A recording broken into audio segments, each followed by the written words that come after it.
Hello. Hello, Sharaf. How are you doing? I'm very glad Yeah, to host you today. thank you. It's a pleasure always. Thank you, Christine. I'm very privileged to host Sharaf because Sharaf is a coach who is really specialized in understanding how to solve conflicts. And today, in that episode, Sharaf would tell us about the roles, the privileges, okay, that do exist, that are at play when there's a conflict or relationship around. Sharaf, welcome. So. Thank you, Christine. It's an amazing opportunity. Thank you for actually introducing me. Actually, in conflicts, we have nothing to do about managing them. It's all about facilitating, the conflict. Whatever Yeah. it will, however it will resolve on its own. Mm-hmm. So in a way, we don't have just secret spices on what will happen Yeah. in a conflict. However, we just take the learning, and I like this word that Arnold Mendel put for conflicts. That he actually in the book "Sitting in the Fire," that we grow through understanding conflicts. That's Yeah. a really, it's as if it is a fire. The conflict is like a fire, and it's as if it is ripening our relationships. You can use Yeah. it to make it actually mature and grow and actually understand the limitations of expand the limitations of the relationship itself. Yeah. Yeah. And you're not talking about becoming more aware or self-aware of what we're doing. I mean, I was wondering, we're all playing roles in our lives, different kind of roles. Sometimes it's at home, sometimes it's at work, And just a question: how does a typical manager? What are the roles that a typical manager has within his team? How do you see that? Well, actually, a typical manager by title, if we can say in the consensus reality, according to the Hmm. organization, consensus reality, Yeah. it means here, as we said in the last episode, that it is how the society around the person or the people around the system are agreeing or having a consensus around what Hmm. kind of role he is taking. And Yeah. in the consensus reality, a manager in his position, in his context, is responsible for the roles he will take is performance management, for instance, following up on Oh. tasks, Yeah. recruiting people, firing people, maybe adding some following up their work and improving, acknowledging them, empowering them, delegating to them. These are the management Hmm. roles that are Hmm. expected from this person. Yeah. And actually, according to the job description, the thing that's this paper that comes into him and the corporate culture, the role, Yeah. according to consensus reality, addresses his leadership Hmm. and what is expected from him in his context to his people and to his management. And And so, according so how do this they is come at? the Yeah. consensus reality role, and it Hmm. is not the role that defines this person. Okay, so you're meaning those are influenced by the context in a way. Okay, Yes. and this multiplicity of roles, because there are so many that you described. So how do they overlap, or in the way they overlap? Is that the way, or the reason why they do create conflict? How do they enter or get connected with conflict? Okay, so actually, I just talked about the consensus reality roles, and the consensus reality roles, he as a manager, he is already a subordinate of somebody else, right? He is a direct report Hmm. to his middle manager or senior manager or the director of the company, whatever. Hmm. And maybe in between him, he wants to please his manager and wants to please the leadership team. He Hmm. may have a conflict, in addressing, to please them. Hmm. He wants to punish someone in his team Hmm. instead of objectively being his mentor or guide or somebody who's teaching him how to do it. He just Yeah. punishes him just to please the management, or maybe taking overprotective to being overprotective to his team, for instance, and going Yeah. in a conflict with another team that's for a peer or something, for a peer manager, going in a Hmm. conflict with the manager because he wants to show his team that he's a good manager and he's taking care of them and he's protecting them. So in a Okay. way, some roles, maybe in the consensus reality, may actually interfere with each other. But let's see, Hmm. there is another also kind of roles that are taking place, and the same person may actually like to play. Hmm. And Okay. these are non-consensus. They, as for instance, he wants to Yeah. impress, the audience. He wants to be popular in the place. Yeah, yeah. He loves actually to be helpful to others. Mm-hmm. He likes to be Okay. addressed as a dependent person that everybody can rely Okay. on. He likes to be a funny person. Okay. That's something that he comes in with his character. Like it's something embedded in him, in his culture, embedded. It's nobody agreed with him that this is a Mm-hmm. role he officially play. Okay, okay. And do you believe that at the end, so I hear you saying, okay, we have consensus and non-consensus roles, and those somehow some of those are driven by our motivations, by the way we like to look at ourselves and consider ourselves. So, what is the impact of our ego? Well, the impact of our ego here, I believe that our ego is shaped because of our nature, nurture, because of Hmm. the things that actually benefited us, that avoided us from pain, brought us pleasure. So our ego is Yeah, developed over time, and in a way, there are things that we are habitually doing in yeah, any context, because it serves us. It serves us yeah. to talk like this, to walk like this, to have this Hmm. kind of actions, to have this kind of, and actually, in a way, it may come across in some contexts that are not welcomed. For instance, you have this sense of grandiose that was developed because of your power. You Hmm. are Hmm. you are a person who is really powerful and having this kind of power that he's exercising every day as a Hmm. father, maybe as an officer, or maybe a manager, a big manager, or an owner of a company. This power stance is always serving this person. However, being powerful and going in a supermarket, for instance, with other, and using Yeah. this power in the context of the supermarket will not serve, because Hmm. actually it will make people feel arrogance from his side, will make them Sure. actually, instead of supporting him, they will actually have a defensive stance, and maybe they will Hmm. not like to collaborate.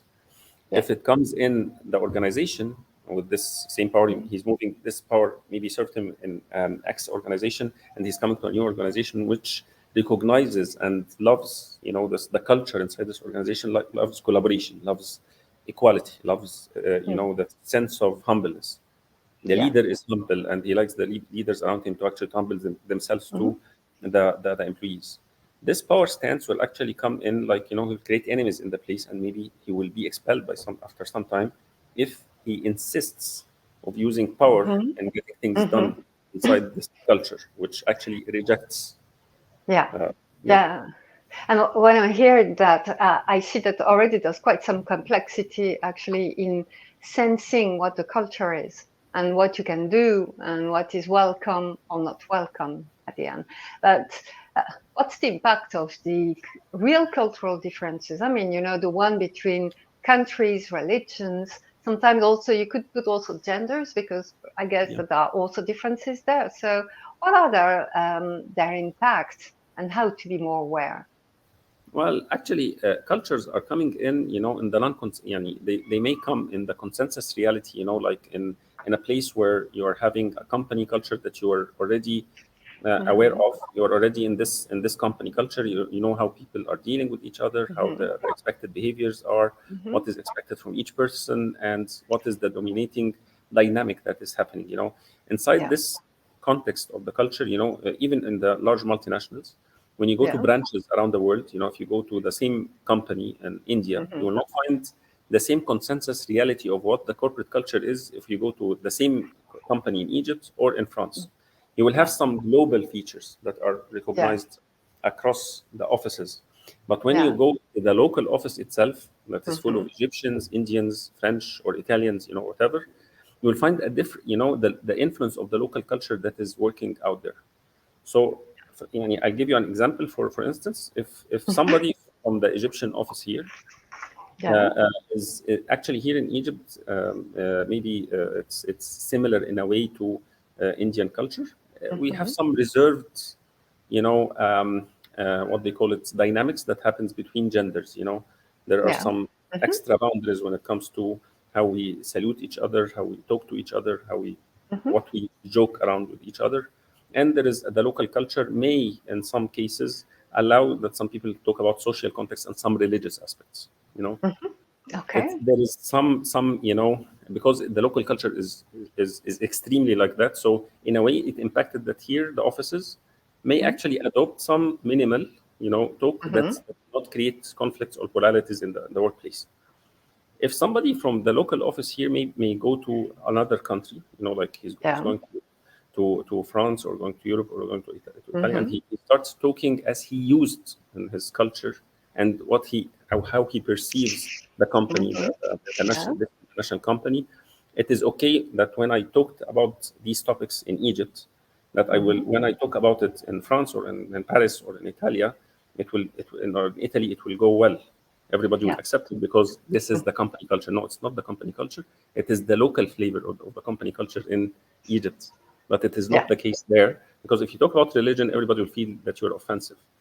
If Mm-hmm. you maybe the boundaries that you set for yourself with the genders may show as a hostile way when you're using the Okay. same salutation or Yeah. approaches. If you reject someone or something, you have to explain yourself, you have to explain your culture to be put in the consensus reality, to be brought Yeah. from what you came in with your Yeah. previous culture and the previous roles, and boundaries on gender, boundaries on religion, boundaries on talking about society issues, and you go Mm-hmm. there, they will have something else, other set of boundaries that may Mm-hmm. be a local flavor of how this corporate functions there. So there Yeah. needs some sort of a recontracting, Yeah. sort of voicing out, Mm-hmm. things. Somebody to maybe support this person who's moving for a cultural orientation, tell him what Yeah. is the differences between here and Yeah. there, Yeah. because these non-consensus reality roles will play like they will create conflict. They will Okay. actually Okay. create rejection, they will create sort of hostility. Mm-hmm. Nobody will understand why are you not blending with us, why are you not talking with us in the same, why are you asking about personal questions like religion or something, Yeah. why are you so interested in how in Yeah.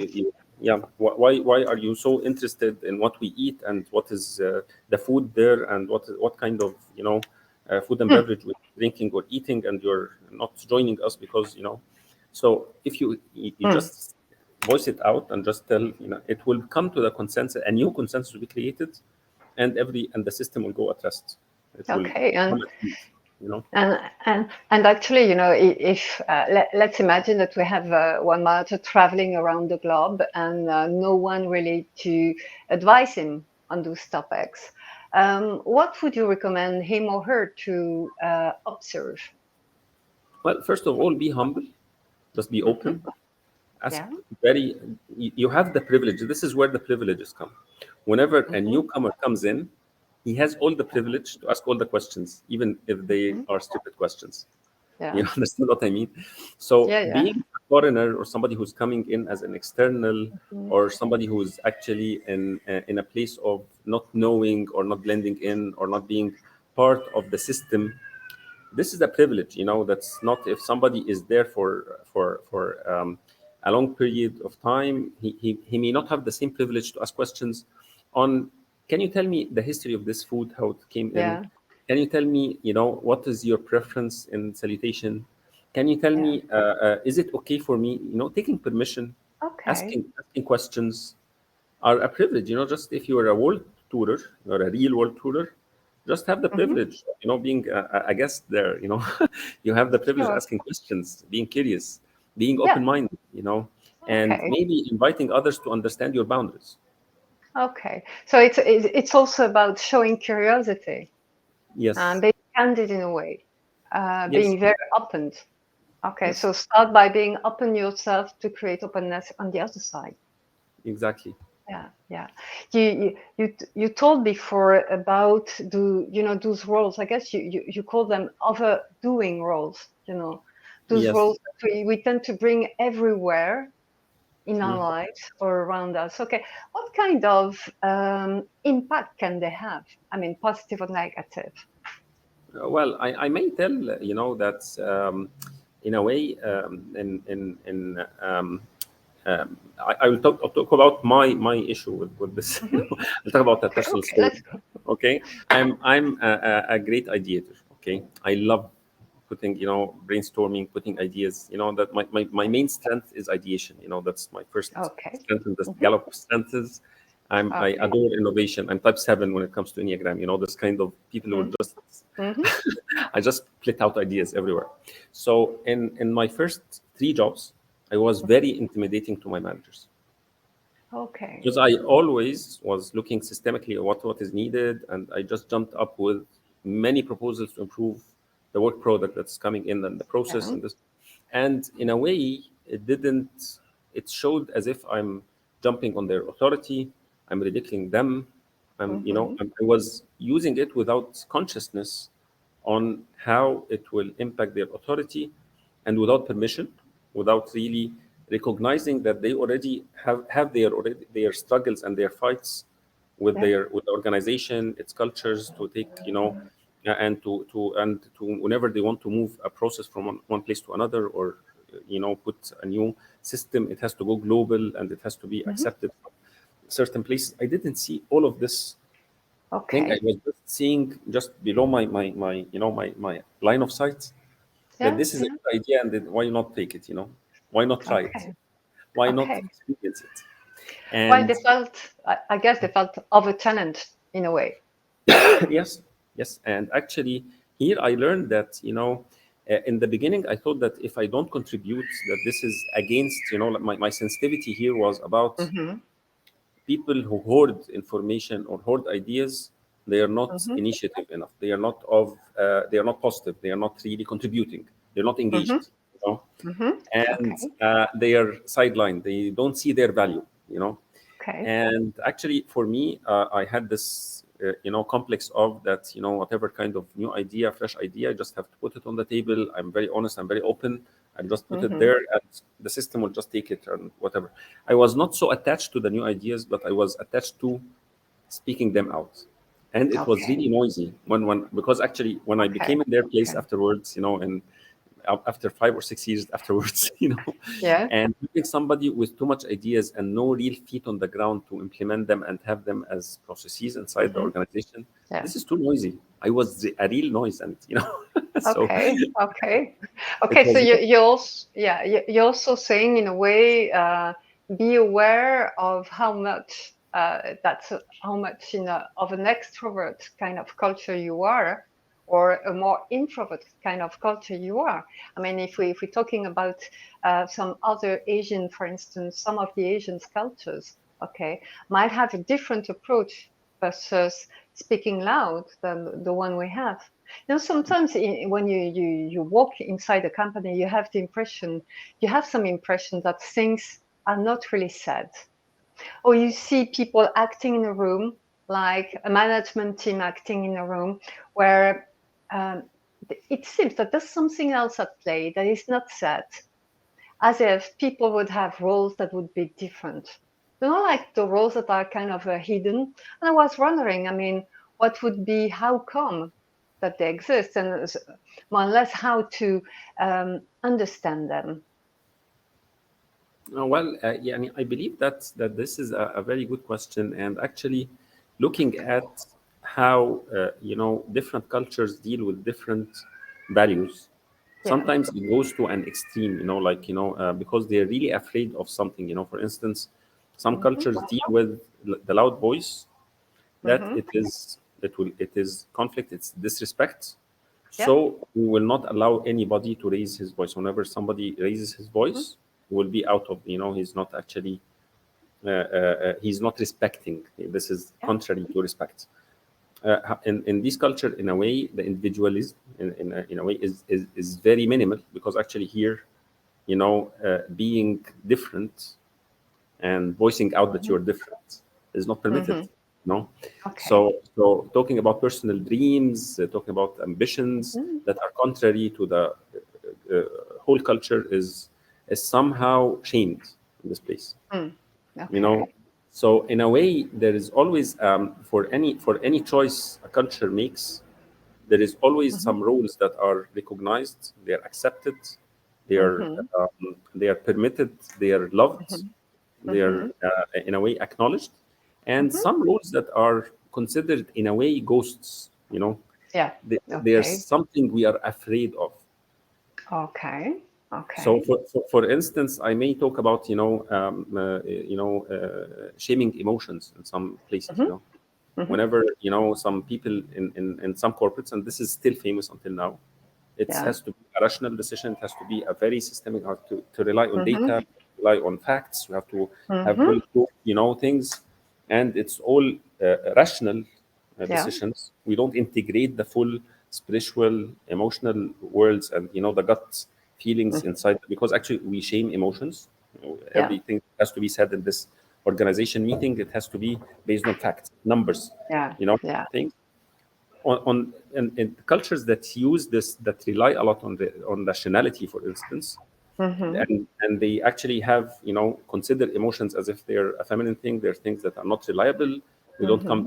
They don't come across as wisdom by any means. They Hmm. come in as they come in as a way of sparing time and sparing energy, you know in Hmm. the same in these same cultures.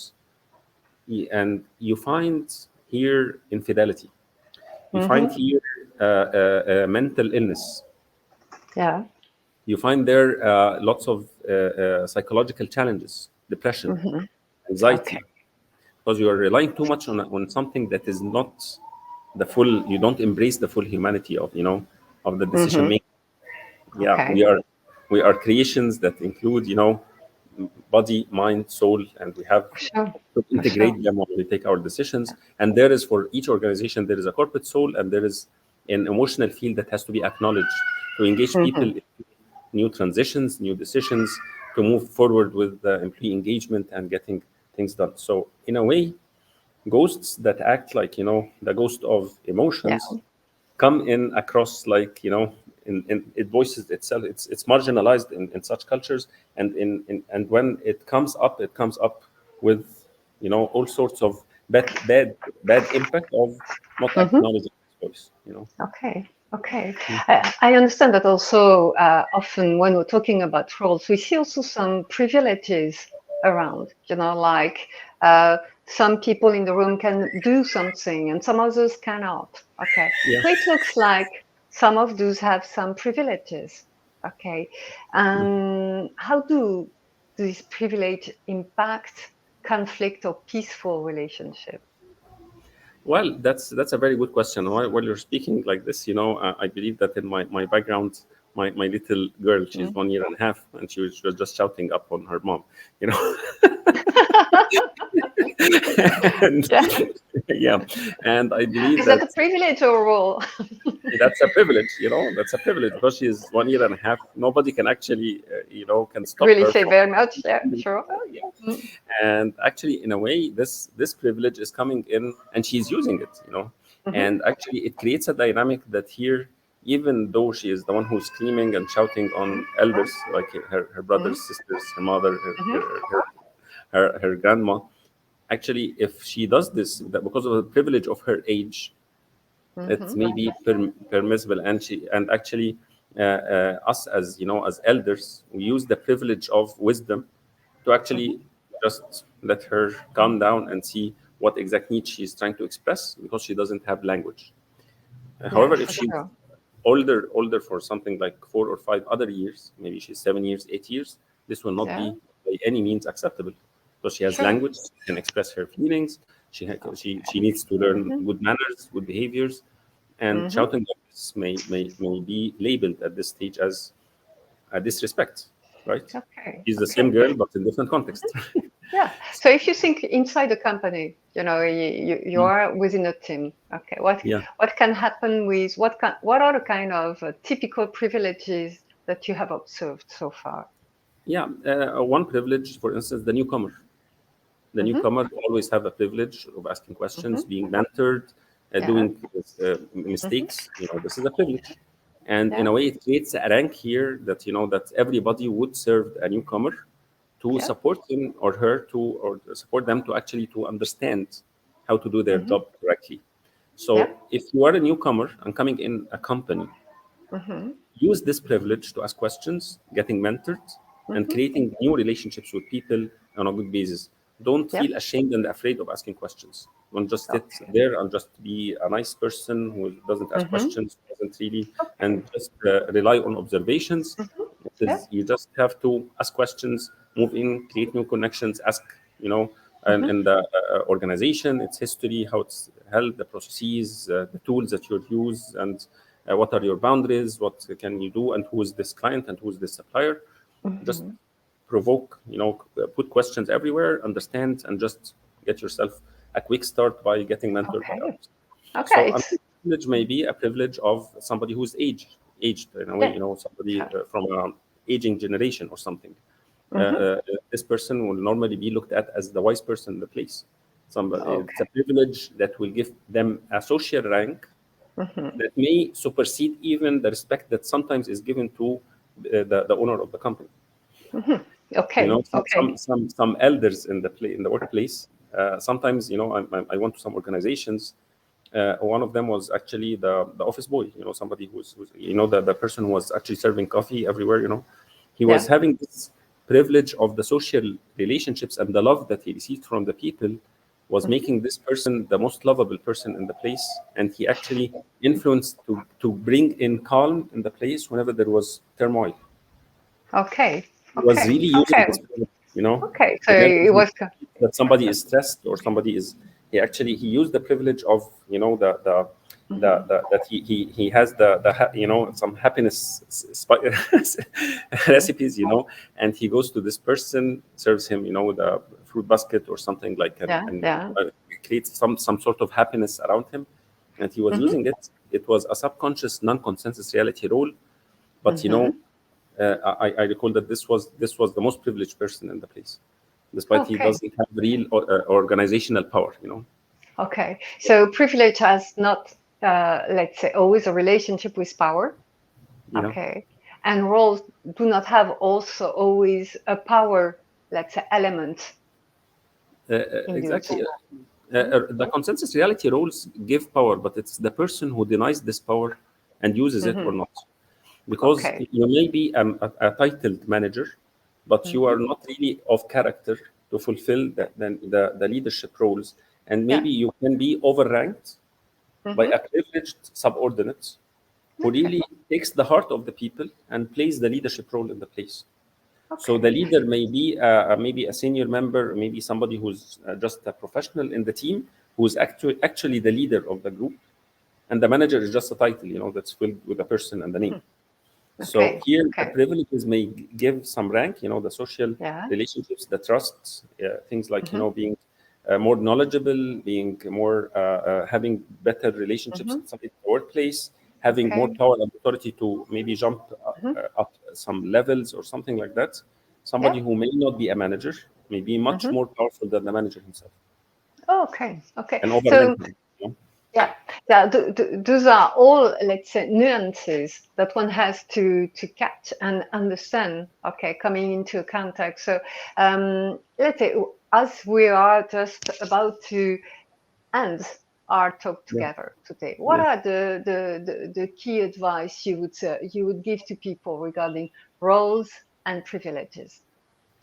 Well, I would love actually people to be more aware of their Mm-hmm. privileges that they come across and when to use it. This is something, Mm-hmm. that you have to look at, from the social aspect. What kind of social Mm-hmm. privileges that you have? What Mm-hmm. kind of political, politically means power, means ability to Mm-hmm. speak up, ability to be, Mm-hmm. of influence to others. That's the Mm-hmm. political privilege that I'm meaning. The psychological privileges that you have sometimes, when you're in a Mm-hmm. place and you Mm-hmm. are a person who went through many step backs, and you came back again you come in as a resilient Mm-hmm. person who doesn't actually you in a way it sometimes creates a privilege that people fear you. Come Yeah. into you Yeah. become Yeah. intimidating to others Yeah. because they've been in experiences they've never been through. Mm-hmm. And in a way, you Okay. don't look at the small things that really cause them pain as things that are painful by any means. You just Yeah. ridicule their experiences, despite being, very, that's it's for them, it's huge. You look at Mm-hmm. it like this, what's, you lost your cat, I lost 14 of my friends. So Okay. you understand. So Yeah, I coming understand. in with this psychological, privileges and understanding how they act Yeah. in conflicts, act on the impact that you create on others. Some people are really intimidating when it comes to how they speak up, how they hold themselves. Yeah. Financially, sometimes you may come in as intimidating to others if you have some Hmm. socio-economical privilege, on somebody else, and you're inviting him, for instance, for a fancy restaurant. Yeah, for sure. they Back in may they Indonesia. may feel this is something that's very offensive. How can he afford a dish that may take something like quarter of his salary for a month? For sure. So For sure. so so For sure. here you have to really understand the context of when to use this privilege, how to use it, how to introduce your how it plays a dynamic in a role that may create for you a rank that is above or below the person that's who's in front of you. Okay. So, So, Sarah, thanks a lot for all those insights about roles, privileges, ranks. And would you like to tell us how you could help companies or individuals in the future in resolving conflicts? well, actually, and thank you for that, Christine. There's too much still to talk about when, when it talks about conflicts. Actually, whenever somebody, there are some conflicts inside the workplaces, like teams that are not integrative enough, they're not engaged, sometimes that create Hmm. hostility around them. It is very important, actually, whenever something like this happens, to facilitate the conflict resolution. If it's not Hmm. if you're not capable as a leader to do it internally, using somebody like me or somebody, I will partner with the lead organization leader and Yeah. actually facilitate the conflict, create a safe space for the voices, all the voices to come out, for courageous Hmm. conversations, to Yeah. actually create, to create a dynamic where actually we can understand more about the conflict, facilitate, Yeah. the conflict Yeah. resolution for reintegrating back all the teams and re-engaging all the teams Hmm. and the leaders and everybody into an aligned, streamlined process that is Yeah. aligned with the purpose of the organization or the group. So what we basically do is just it's all a practice of team coaching, you know. Hmm.